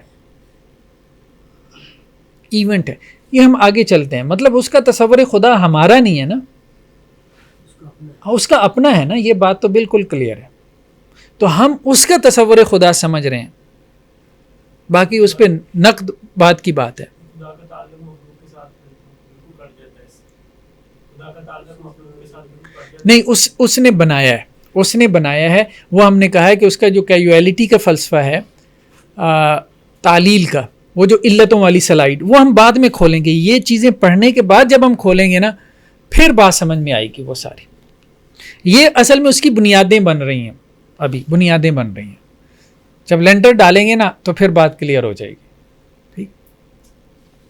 تو خدا کی ہستی میں فکر کے علاوہ کوئی فعلیت نہیں ہو سکتی، اصل جملہ یہ ہے۔ خدا کی ہستی میں فکر کے علاوہ خدا، ہم تو کہتے ہیں نا اللہ تعالیٰ کی صفت خلق، صفت سم، صفت بصر، صفت کلام، فلاں یہ وہ، تو وہ کہتا ہے کہ کوئی صفت خدا میں نہیں ہے، صرف ایک صفت ہے، تعقل، تفکر۔ خدا کی ہستی میں فکر کے علاوہ کوئی فعلیت نہیں ہو سکتی، ٹھیک ہے۔ توحید اسماء و صفات جیسے آپ پڑھتے ہیں تو اس میں اللہ تعالیٰ کے افعال کا تذکرہ ہوتا ہے نا، اللہ تعالیٰ یہ کرتا ہے، اللہ تعالیٰ وہ کرتا ہے، تو وہ کہتا ہے کہ خدا کچھ بھی نہیں کرتا سوائے سوچنے کے، بس اس کا اصل میں یہ۔ اور سوچ جو ہے یہ بالقوہ نہیں ہے، اس کی سوچ کیا ہے؟ یہ بالفعل ہے، یعنی یہ نہیں کہ اس کے اندر سوچنے کی صلاحیت ہے اور سوچ بھی نہیں رہا، نہیں یہ بھی نہیں کہہ رہا، وہ کہہ رہا ہے کہ نہیں سوچ رہا ہے، وہ بالفعل سوچ رہا ہے۔ اس طرح اگر محدود کر دے گا تو پھر یہ انسان کو فوقیت دے دے گا، اس پہ فوقیت دے دے گا انسان کو اس پہ۔ نہیں اصل میں یہ سارا جو ہے نا، اصل میں مادے سے بچنا چاہ رہا ہے وہ، مادے سے بچنے کے لیے مادے سے بچنے کے لیے کہ خدا جو ہے نا وہ کیونکہ سوچ جو ہے نا اس کا مادی وجود نہیں ہے، سوچ کا وجود مادی نہیں ہے، تو وہ سارا یہ ہے کہ خدا کو وہ غیر مادی بنانا چاہ رہا ہے، تو اس لیے اس نے اس کو سوچ بنایا. ٹھیک ہے، جب خدا کی فعلیت کا اگر وہ کوئی اور معروض، اب دیکھیں نا سوچ تو کچھ پیدا نہیں کر سکتی، سوچ کچھ پیدا کر سکتی ہے بھائی فزیکلی کوئی چیز بنانے کے لیے آپ کو کیا چاہیے؟ مادہ چاہیے نا. میں ایک مادہ ہوں، ٹھیک ہے، ایک مادی علت ہی ایک مادے کو کیا کرتی ہے؟ وجود میں لے کے آتی ہے. ٹھیک ہے، تو وہ یہ کہہ رہا ہے کہ اگر آپ اس کی صفت خلق مانیں گے تو جو مخلوق پیدا ہوگی تو اس کے پیچھے پھر آپ کو کوئی مادہ ماننا پڑے گا. یعنی مخلوق ایک صورت ہے نا، تو وہ صورت کا جو آپ پیچھے جو ہے وہ مادی کاز بنا رہے ہیں وہ اس کا مادہ ہے جو بالقوہ سے بالفعل میں ڈھل گیا. ٹھیک ہے، تو اب وہ مادہ اگر آپ کہیں گے کہ یہ خدا کا فعل ہے تو خدا مادی ہو جائے گا. تو ہاں وہ اس اعتراض سے بچنے کے لیے وہ اس طرف جا رہا ہے کہ وہ خدا کو صرف سوچ کہہ رہا ہے. تو اس نے یہ ثابت کیوں کرنا چاہا کیا؟ خدا کو. ہاں وہ اس کی مجبوری تھی، وہ ہم آگے آتے ہیں. اس کی مجبوری تھی کیونکہ وہ اقلیت پسند تھے نا، اور اس کا جو اس کا فلسفہ تعلیل ہے نا کہ ہر چیز کی کوئی علت ہے، وہ مکمل نہیں ہوتا تھا اس کے بغیر. پھر سب کچھ کی کیا علت ہے؟ بریک لگانے کے لیے اسٹاپ اس کو بنانا پڑے. سوچ بالفعل اس کی کوئی مثال، یعنی کہ خدا سوچ نہیں ہے، سوچتا ہے اور سوچ بالفعل ہے. دیکھیں نا، جیسے ایک یہ ہے کہ آپ سوچنے کی صلاحیت رکھتے ہیں اور سوچ نہیں رہے، بس بیٹھے ہیں. ویسے ایسا ہوتا ہی نہیں ہے کہ انسان بیٹھا ہو سوچ نہ رہا ہو، لیکن چلے ہم فرض کر لیتے ہیں انسان بیٹھا ہے خالی الذہن خالی الدماغ، کچھ بھی نہیں سوچ رہے، بالکل بلینک. ٹھیک ہے، بہت کم ایسا ہوتا ہوگا. تو یہ ہے بالقوہ. اور جب آپ سوچ رہے ہیں تو آپ سوچ رہے ہیں. ٹھیک ہے، جیسے ابھی آپ سوچ رہے ہیں، میں سوچ رہا ہوں. تو جب بالفعل سوچ بھی کیا ہے؟ آپ کے دماغ کے اندر ہی ہے نا. آپ سوچ رہے ہیں کہ جی یار میں نا ایک گھر بناؤں گا، گھر بن جائے گا. سوچ سے کوئی چیز مادی چیز تخلیق نہیں نہ ہوتی. آپ سوچ میں کوئی جیٹ انجن بنا لیں، پوری دنیا بنا لیں، بن جائے گی؟ نہیں بنے گی. مادی اعتبار سے نہیں بنے گی نا، سوچ میں بن جائے گی. ٹھیک، یہ بات ہم کر رہے ہیں. تو سوچنا بالفعل سوچنا یہ ہے کہ آپ سوچی جا رہے ہیں. ٹھیک ہے، سوچی پہ آتے بندہ گیا ہے. اور بالقوہ سوچ یہ ہے کہ سوچنے کی صلاحیت ہے. یار سوچ کیوں نہیں رہے تم، اور دماغ کیوں نہیں لگا رہا؟ تو وہ نہیں لگا رہا، وہ سوچ نہیں رہا. صلاحیت ہے اس کے اندر لیکن سوچ نہیں رہا. تو وہ کہہ رہا ہے کہ خدا جو ہے وہ بالقوہ نہیں ہے بلکہ بالفعل سوچی جا رہا ہے وہ. اور اس کی سوچ کا معروض بھی کیا ہے؟ آبجیکٹ کیا ہے؟ مفعول کیا ہے؟ وہ خود ہے. تمام تکوین بالقوہ وجود کے بالفعل وجود میں آنے کا نام ہے تکوین. سمجھ رہے ہیں نا تکوین؟ تو اب یہ تو ہماری اپنی اصطلاح ہے. کون یکون، تکوین کسی چیز کا وجود میں آنا. تو تمام تکوین کیا ہے؟ بالقوہ وجود کے بالفعل وجود میں آنے کا نام ہے. ایک چیز بالقوہ موجود تھی تو اب بالفعل وجود میں آ گئی، وہی مادے سے صورت میں آ گئی. ٹھیک ہے، اور فطرت کا عمل محض طبیعی نہیں. فطرت کا عمل یعنی یہی فطرت کا عمل کہ ایک چیز بالقوہ سے بالفعل میں ڈھل جائے، یہ طبیعی نہیں ہے، محض طبیعی نہیں ہے، بلکہ کیا ہے؟ سائی الی المقصد ہے. وہی بات آ گئی، ایک مقصد کو حاصل کرنے کی کوشش ہے، ایفرٹ ہے. ٹھیک ہے، میکینیکل نہیں ہے، از خود نہیں ہو رہا، خودکار مشین کی طرح نہیں ہے. ٹھیک ہے، بلکہ کیا ہے؟ مقصدیت کی طرف سفر ہے. وہی پہلے والی باتیں ذرا مختلف انداز میں آ رہی ہیں نا تاکہ ذہن کھلے. اس طرح سے نہیں تو اس جملے سے سمجھ میں آ جائے, اس سے نہیں تو اس طرح سے سمجھ میں آ جائے.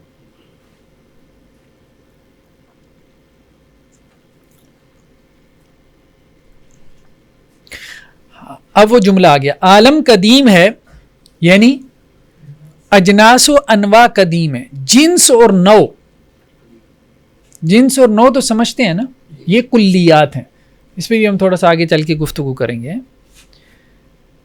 جیسا کہ انسان بطور نو قدیم ہے یعنی ہمیشہ سے ہے, ٹھیک ہے, لیکن بطور فرد انسان قدیم نہیں ہے. ایک طرف فرد ہے, دوسری طرف نو ہے یا جنس ہے. تو فرد قدیم نہیں ہے, نو قدیم ہے, جنس قدیم ہے. تو عالم قدیم ہے کا مطلب کیا ہے؟ نوع عالم, یہ جو ہمیں نظر آ رہا ہے یہ سب تو قدیم نہیں ہے نا, نوع عالم, ٹھیک ہے. مادہ جو ہے وہ مختلف صورتوں میں ڈھلتا جا رہا ہے, یعنی افراد, افراد آ رہے ہیں جا رہے ہیں, آ رہے ہیں جا رہے ہیں, ٹھیک ہے. لیکن مادہ بھی ہمیشہ سے ہے, صورتیں بھی ہمیشہ سے ہیں, اور مادہ ان صورتوں میں ڈھلتا چلا جا رہا ہے اور ختم ہو کے پھر دوسری صورتوں میں ڈھلتا چلا جا رہا ہے, پھر ختم ہو کے اور صورتوں میں ڈھلتا چلا جا رہا ہے. سمجھ رہے ہیں نا بات؟ انسان کا مادہ بھی قدیم, انسان کی صورت بھی قدیم. تو وہ مادہ انسان کی صورت اختیار کرتا ہے, انسان دنیا میں آ گیا, وہ ختم ہو گیا, پھر مادے نے کسی اور انسان فرد کی صورت اختیار کر لی, پھر اسی طرح سے چل سو چل, اور ہمیشہ ہوتا رہے گا. ہاں نہیں وہ یہ نہیں کہہ رہا کہ صورتیں الگ الگ ہیں, وہ کہہ رہا ہے صورت ایک ہی ہے, سب انسانوں کی صورت ایک ہے. وہ کہہ رہا ہے کہ سانچہ ایک ہوتا ہے, جیسے جو 1000 اینٹیں ہیں نا وہ آپ ایک سانچے سے بناتے ہیں, وہ سانچہ سیم ہوتا ہے, باقی اس کے اندر جو اینٹ بنی ہے وہ ٹیڑھی میڑھی بھی ہو سکتی ہے, ٹھیک ہے, صحیح طرح سے دبایا نہ اس کو. سمجھ رہے ہیں بات؟ وہ ٹھیک ہے. جنس انسان ہے وہ قدیم ہے, نو یعنی کس اعتبار سے قدیم ہے؟ کیونکہ تو اس میں افراد آ جائیں گے نا اس انسان کے. نہیں نو افراد کو نہیں کہتے. ہم آگے چل کے اس کو ڈسکس کرتے ہیں. جنس کو اور نو کو یہ ٹیکنیکل بات ہے, یہاں پہ اگر ہم اس میں پڑھ گئے تو یا پڑھ جائیں. چل جی چلیں ہم اسی بات کو کھولتے ہیں. ایک منٹ ہے, ایک منٹ. اب ایک بات سمجھ لینا, پھر اس کے بعد جملہ مکمل کرتے ہیں.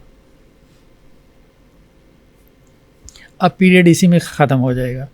جنس نو سمجھ.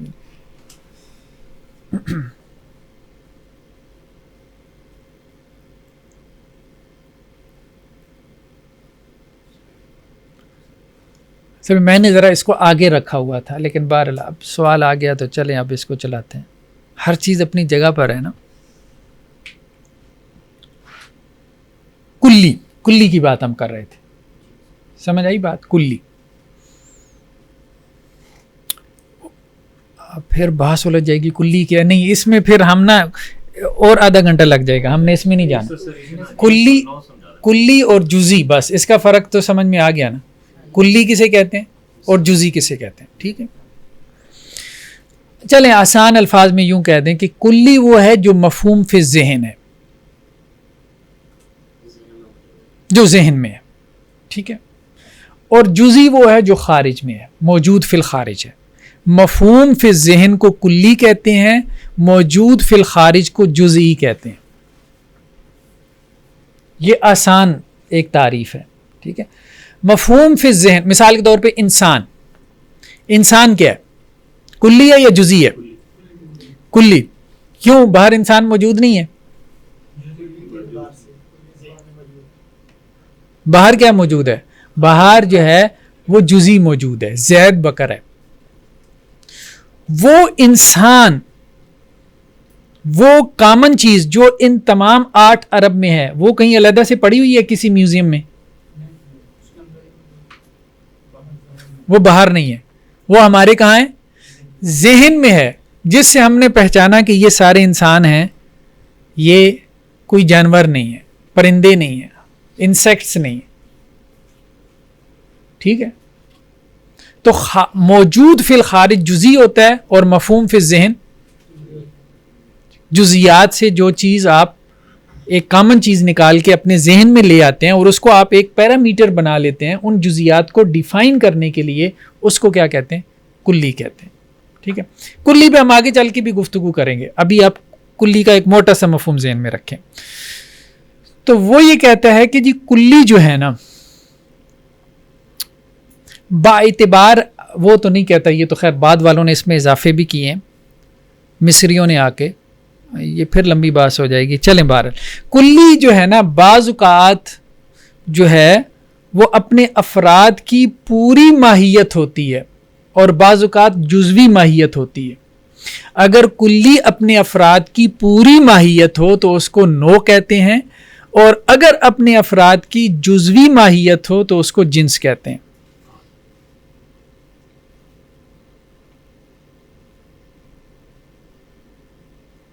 اب آپ کہیں گے ماہیت کیا ہے؟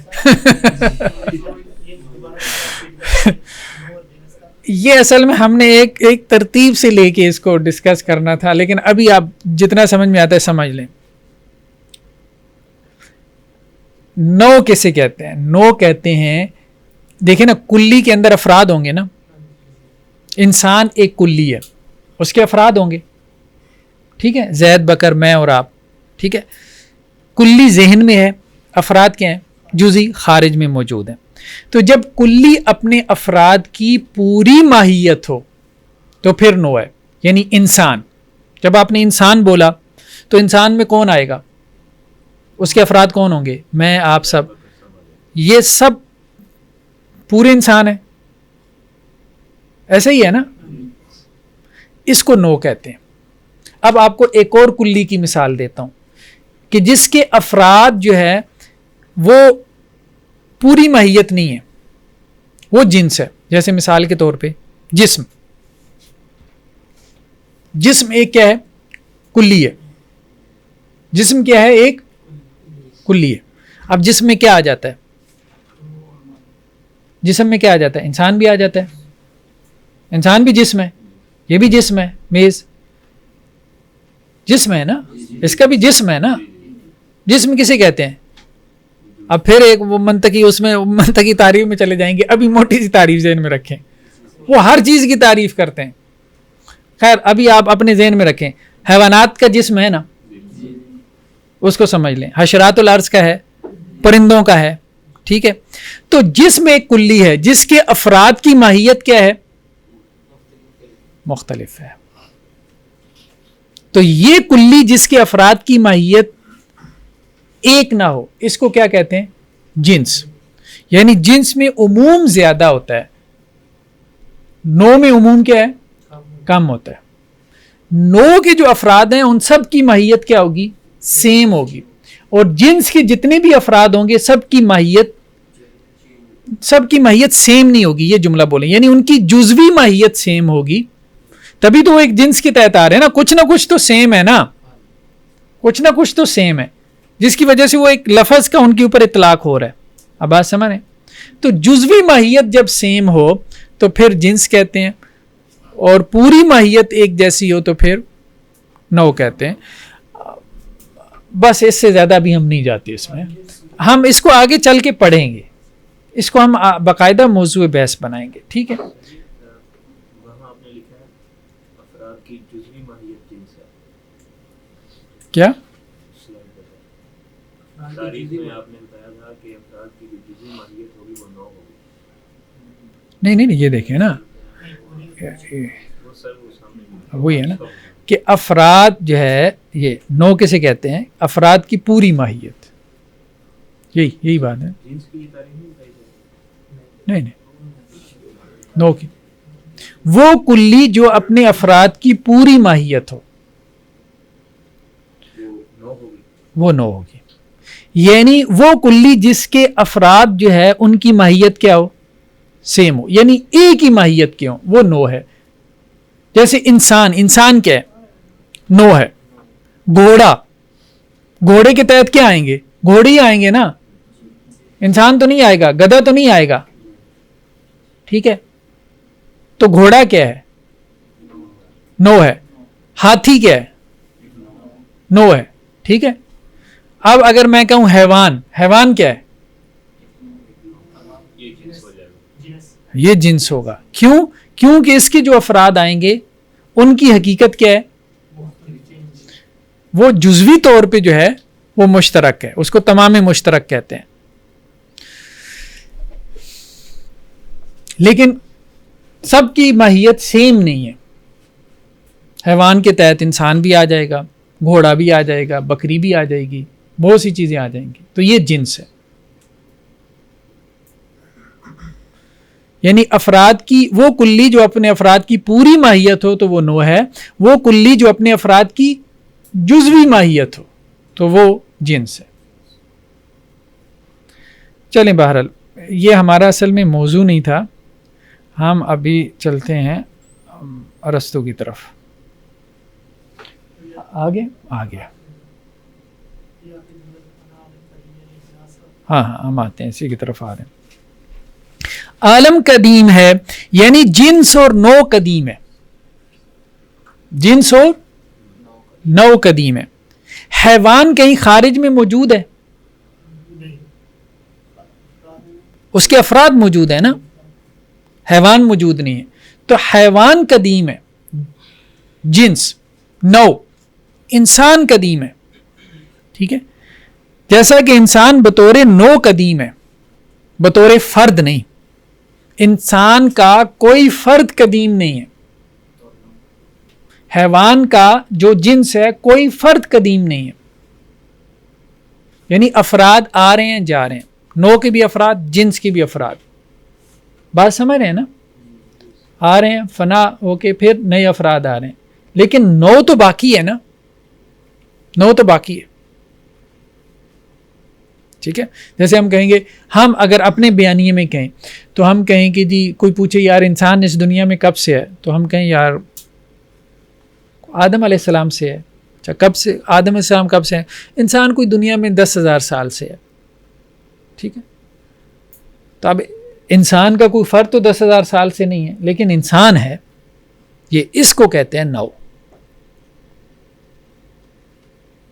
تو وہ یہ بات کر رہا ہے کہ عالم قدیم ہے، اس سے مراد اس کی کیا ہے؟ جنس اور نوع، افراد نہیں. افراد کو وہ قدیم نہیں مانتا.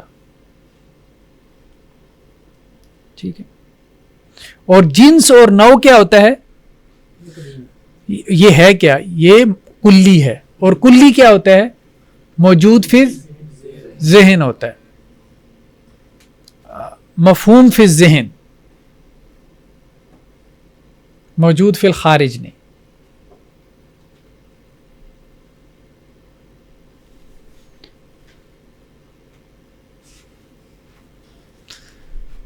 ورزش ہو رہی ہے نا ذہن کی. یار کو بسکٹ شسکٹ کھلائیں ان کو، یہ کیک نکالیں یار، جلدی کریں جلدی کریں.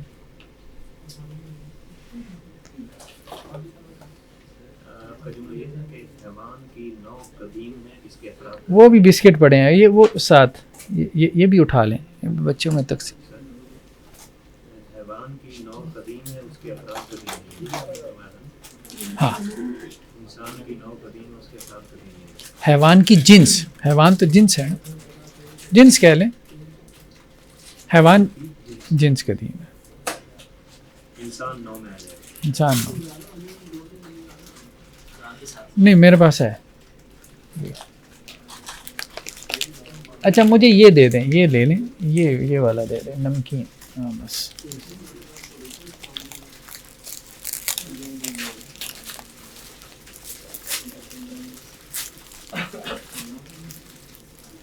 وہ اپنا عمر بھائی کو بھی دیں نا، دے دیا ان کو یار، ان کو بھی دیں.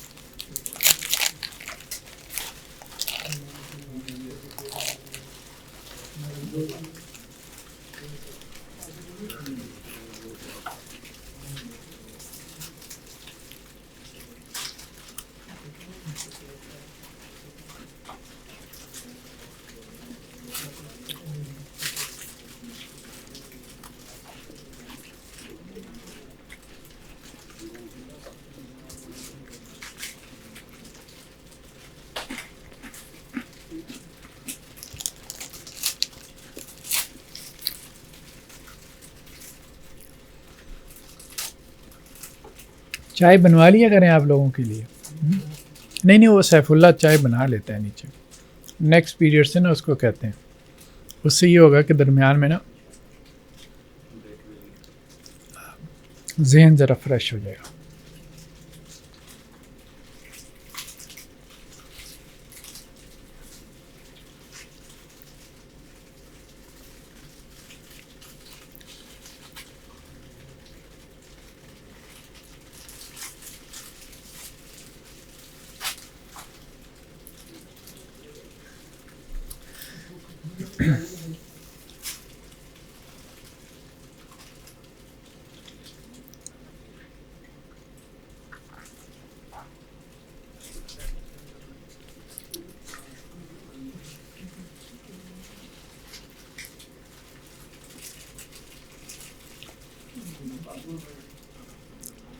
بس لے لیں ایک صاحب لے لیں نا سب سے. یہ ڈسٹ بن پڑا ہوا ہے اس میں ڈال.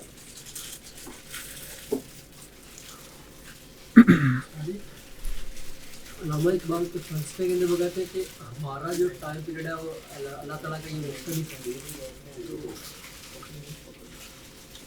اچھا میں نے کوئی خاص مطالعہ نہیں. پروفیسر ان کے ساتھ بات ہوئی تھی, وہ کہہ رہے تھے کہ ہمارا جو ٹائم ہے حال بھی ہے, مستقبل ہے, ماضی بھی ہے, لیکن اللہ تعالیٰ کا جو ہے نا وہ مستقبل ہی ماضی نہیں ہوتا. اس طرح کی وہ بحث کر کے انہوں نے ایک فلسفہ بنایا تھا اور اپنا ہی عقیدہ بنایا ہوا تھا.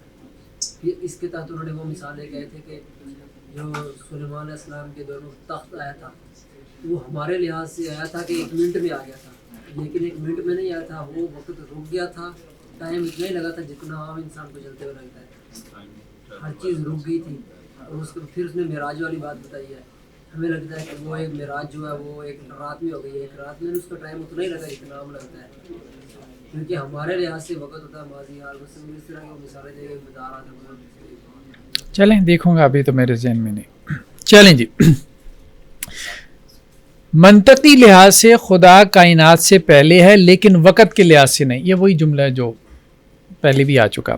وقت غیر حقیقی اور دکھلاوا ہے. ٹھیک ہے, اس پہ آگے چل کے گفتگو آئے گی.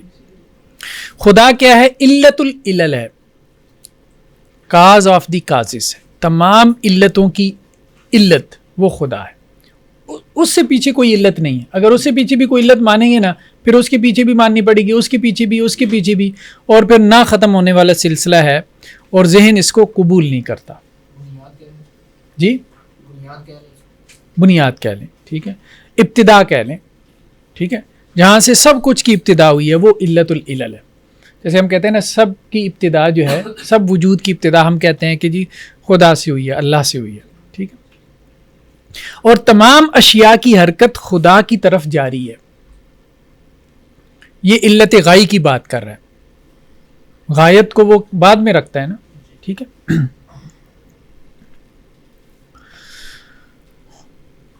یعنی خدا علت العلل ہے. کس معنی میں؟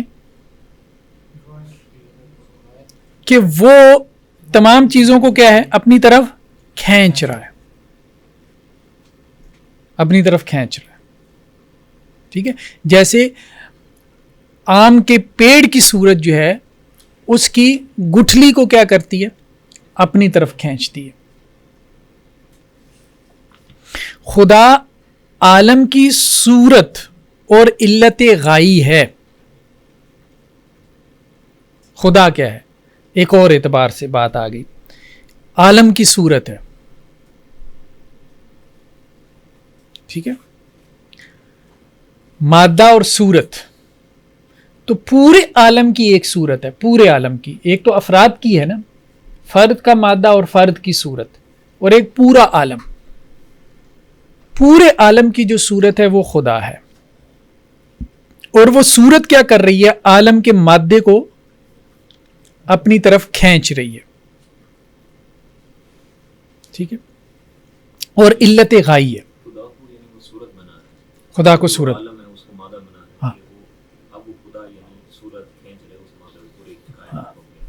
اپنی طرف کھینچ رہا.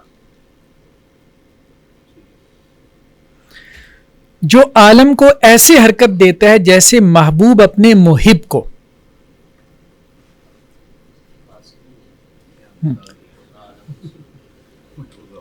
محبوب جو ہے محبوب اپنے محب کو حرکت دیتا ہے. کس طرف؟ اپنے طرف. محبوب تو سمجھتے ہیں نا وہ جس سے محبت کی جاتی ہے.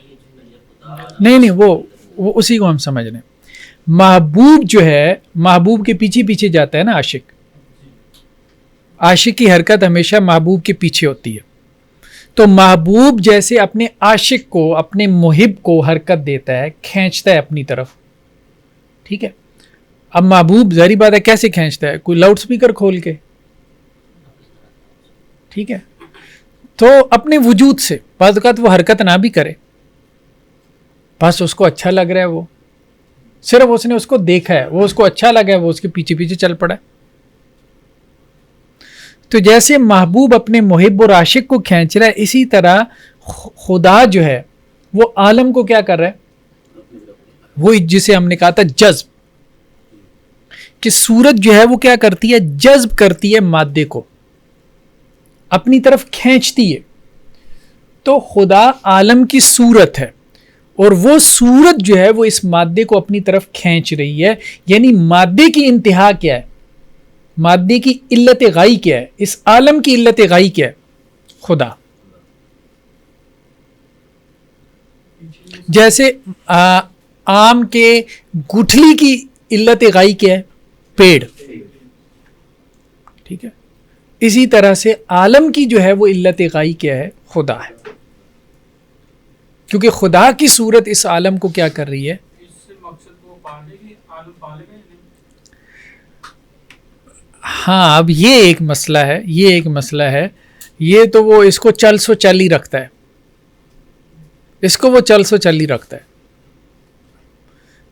کہ چیز جو ہے نا وہ اپنی غایت کی طرف جا رہی ہے اور چلی جا رہی ہے.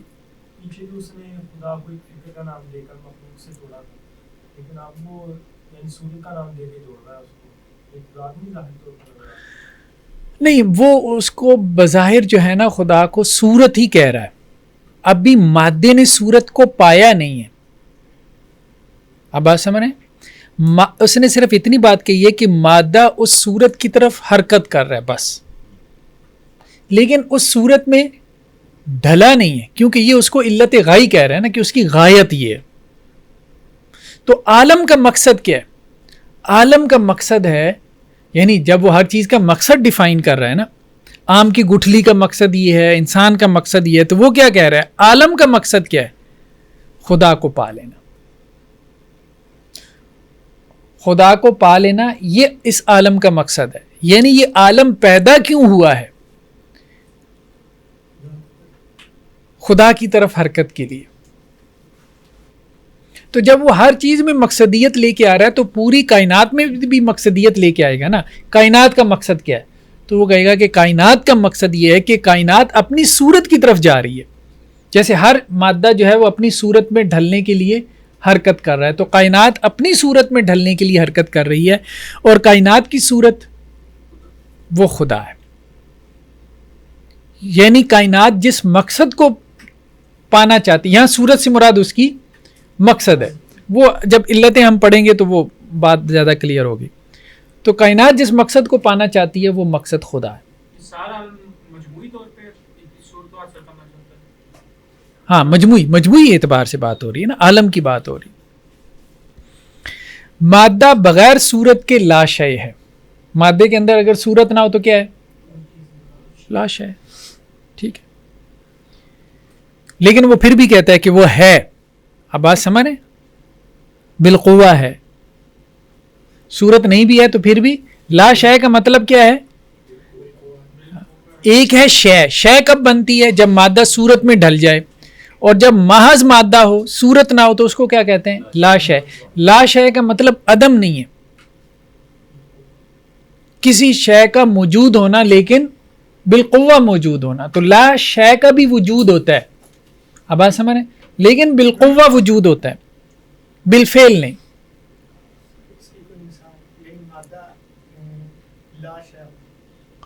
مادہ لا شے کا مطلب یہ ہے کہ مادے نے اب بھی صورت میں متشکل نہیں ہوا. مادہ جو ہے صورت میں ڈھلا نہیں ہے. لا شے یعنی عدم بھی نہیں تھا لیکن بالقوہ تھا، اس کی ہاں۔ مثال ہو، یعنی وہ موجود بھی نہ ہو، موجود ہو. نہیں وہی آپ مثال وہی دیکھیں نا، جیسے دیکھیں کہ آم کی جو گٹھلی ہے وہ پیڑ کے اعتبار سے موجود ہے، یعنی پیڑ کو دیکھیں نا آپ، آم کا پیڑ، آم کے پیڑ کے اعتبار سے گٹھلی کیا ہے؟ ہاں بالقوہ موجود ہے. گٹھلی ہونے کے اعتبار سے وہ بالفعل موجود ہے، آم کے پیڑ کے اعتبار سے وہ بالقوہ موجود ہے، کیونکہ ابھی وہ اس کی صورت میں ڈھلی نہیں ہے. اور یہ گٹھلی جو ہے یہ تو بالفعل ہے، لیکن جب یہ بالفعل نہیں تھی، بالقوہ تھی، تو اس کی حالت کیا تھی اس وقت جب لاشا تھی؟ یعنی یہ جو بالفعل چیز موجود ہے گٹھلی، ہاں ایک وقت تو یہ بھی تھا، یہ بالقوہ تھی.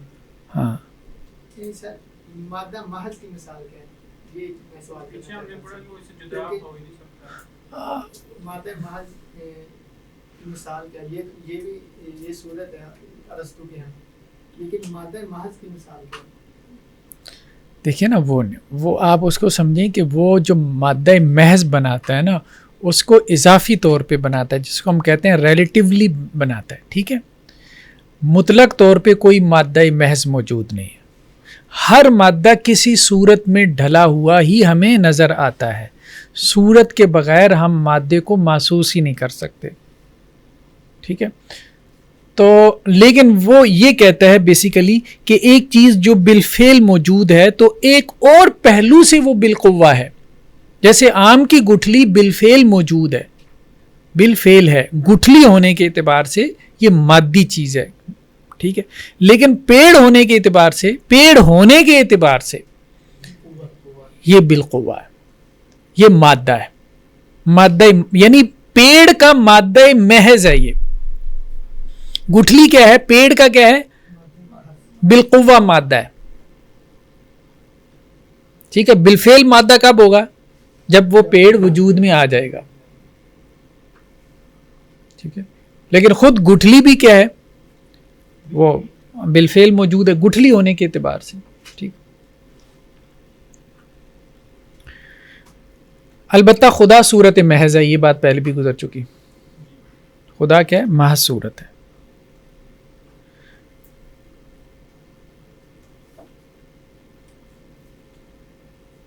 مفہوم وہ شے ہے جو ذہن میں آئے اس کو مفہوم کہتے ہیں. اگر اس میں شرکت ہو سکے تو کلی ہے جیسا کہ آدمی، اور اگر نہ ہو سکے تو جزئی ہے جیسا کہ زید.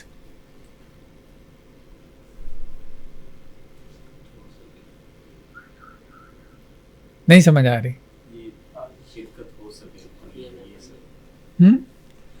مفہوم وہ شے ہے جو ذہن میں آئے، ٹھیک ہے. ذہن میں جو چیز آتی ہے اس کو کیا کہتے ہیں؟ فہم سے. اگر اس مفہوم میں شرکت ہو سکے یعنی ایک سے زیادہ افراد کی تو وہ کلی ہے، ہم سب آدمی ہیں، ٹھیک ہے. اور اگر اس مفہوم میں شرکت نہ ہو سکے یعنی وہ مفہوم صرف ایک کے لیے ہی ہو، دوسرے کی اس مفہوم میں شرکت نہ ہو سکے تو پھر وہ کیا ہے؟ جزئی ہے، جو خارج میں موجود ہوگا. یعنی کلی میں ایک سے زیادہ افراد کی شرکت ہوتی ہے نا، جزئی میں جزئی ایک ہی ہوتی ہے، وہ اپنی مثال آپ ہوتی ہے. دنیا کا ہر انسان کیا ہے؟ جو خارج میں موجود ہے وہ اپنی مثال آپ ہے.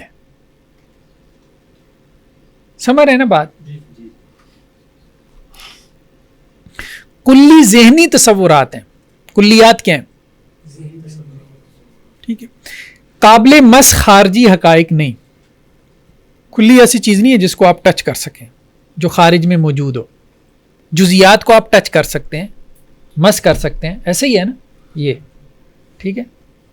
جیسے ہم یہ کہتے ہیں کہ یہ ہماری کلاس ہے، کلاس ذہنی طور پہ تو بنی ہوئی ہے، ہم اس کو ٹچ نہیں کر سکتے. ہاں طالب علم اس کو ہم جی جی جی.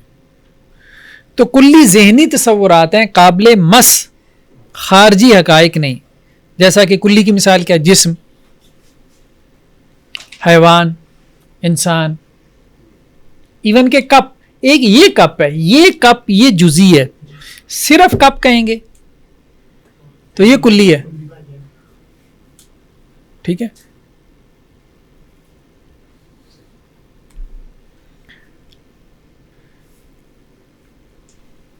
میں کئی ایک چیزوں کے اشتراک کا احتمال ہونا بھی کافی ہے، یعنی کلی میں صرف احتمال بھی کافی ہے. کس کا؟ اشتراک کا. سورج ایک کلی ہے. سورج کیا ہے؟ سورج کے کتنے افراد ہیں؟ ایک ہی. لیکن سورج بول کے ایک سے زیادہ افراد ہو سکتے ہیں؟ نہیں، خارج کی بات نہ کریں، ہو سکنے کی بات کریں. وہ احتمال کی بات کر رہا ہے. تو وہ کہہ رہا ہے کہ اگر احتمال ہے تو پھر بھی کلی ہے. اب بات سمجھ رہے ہیں؟ کلی کے لیے جو ہے وہ ضروری نہیں ہے کہ خارج میں اس کے افراد ہوں. اگر خارج میں ایک فرد بھی نہیں ہے پھر بھی کلی ہے. کیوں؟ کیونکہ اس لفظ کا اطلاق ایک سے زیادہ افراد پہ ہو سکتا ہے.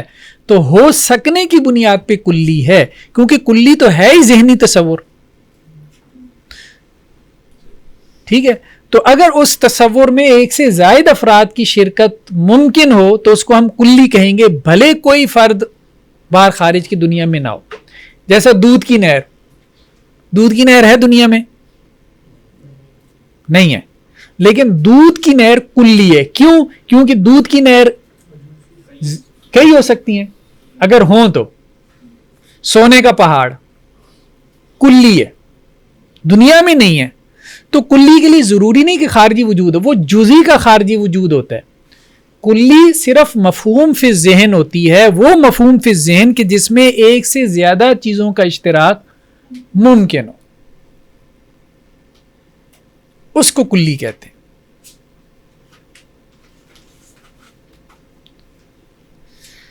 چلیں جی، میرے خیال میں کافی ہے. ابھی تو یہ ارسطو چلنا ہے آگے ہیں. اچھا، یہ لائن کمپلیٹ کر لیں. کلی میں کئی ایک چیزوں کے اشتراک کا احتمال ہونا بھی کافی ہے. وہی جو ہم نے بات کی کہ اشتراک کا احتمال. جیسا کہ سورج ایک کلی ہے، اسی طرح سونے کا پہاڑ، دودھ کی نہر بھی کلی ہے. ٹھیک ہے کہ ان کا اطلاق ایک سے زائد افراد پر ہو سکتا ہے، اگرچہ ان میں سے کسی کے ایک فرد کا بھی وجود نہ ہو. یعنی خارج میں ان کا کوئی ایک فرد بھی نہ ہو. کچھ بھی سوچتے ہو اس کے اندر احتمال ہوتا ہے، جتنا مرضی ہوتا ہے، اشتراک کا احتمال ہوتا ہے. ہاں، اور جو چیز موجود ہے وہ پھر تعداد اس کی ہوتی ہے محدود ہوتی ہے. ہاں، جو خارج میں موجود ہوتی ہے تو وہ ظاہری بات ہے محدود ہوگی. ٹھیک ہے، وہ جزئی ہوگی. جو ذہن میں ہے، اور ذہن میں اگر آپ کا تصور جو ہے وہ کیا ہے، مطلب کلی ہے. ٹھیک ہے، جو مفہوم فی ذہن ہے اس میں ایک سے زائد افراد کے بارے میں آپ سوچی جا رہے ہیں تو یہ کلی ہے. اس کا تعلق خارج سے نہیں ہے. کلی کا تعلق، کلیات کا تعلق خارجی وجود سے نہیں ہے کہ خارج میں موجود ہو تو تبھی کلی ہوتی ہے. نہیں، ایسا نہیں ہے. زہد تو جزئی ہے، زہد تو خارج میں ہے. نہیں، جب آپ زید کہیں گے نا تو آپ کی مراد تو متعین زید ہی ہوگا نا. جب آپ کہیں گے کہ میں نے زید کے ساتھ بیٹھ کے کھانا کھایا تو اب آپ کی مراد کیا ہوگا؟